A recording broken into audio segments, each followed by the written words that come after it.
None of us could have imagined this past Sunday when we began our worship services hearing Jesus' words from the 6th chapter of the Gospel of Matthew about the importance of not worrying what these last days would have held.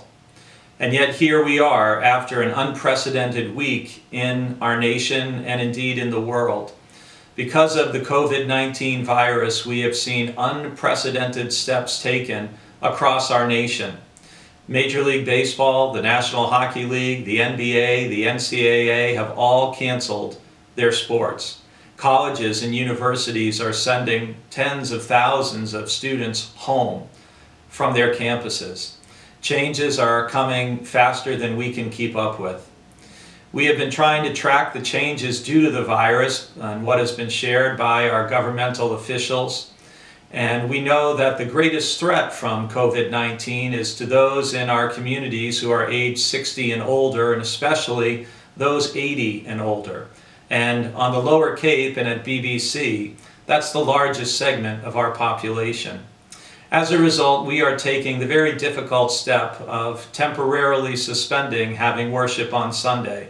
And we're doing this out of an abundance of caution, a phrase that we are hearing all the time now, to try to lower the spread of this virus as it moves, as it will, through the Commonwealth of Massachusetts. Right now, our town administrator has asked for town groups of not more than 20 people to gather, and he doesn't want groups larger than that for the town. And while we are not under those specific guidelines, we know that many national and state level officials are discouraging gatherings of 50 or more people. So we will not be having public worship this Sunday. However, I am going to gather with our instrumentalists and vocalists, and we're going to record a service. And the theme of that service is going to come from the 6th chapter of the Gospel of John, and it's a story about Jesus coming to the disciples in the midst of their fear. And my theme will be, do not be afraid. You know, the scriptures over and over tell us this. Do not be afraid. Faith triumphs over fear. And we want to be sure that we are prepared, but that we don't panic, and that we see this crisis as an opportunity for the church to glorify God, to demonstrate our faith, and to love our neighbors. So even while we are practicing social distancing, I hope that we will still practice spiritual connection. If you're a part of a small group, we encourage that small group to continue meeting if you're able. If you have a family with you at home, we encourage you to worship as a family. If you're not doing those daily Bible readings, and you maybe have more time at home than you had before, take advantage of that.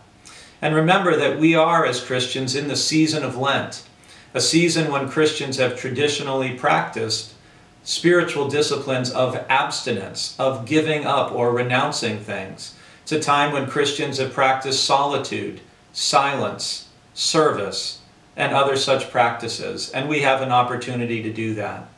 And in the meantime, take care of yourself. Maybe it's an opportunity to clean that drawer, that closet, that garage, that room that you've always been wanting to get to.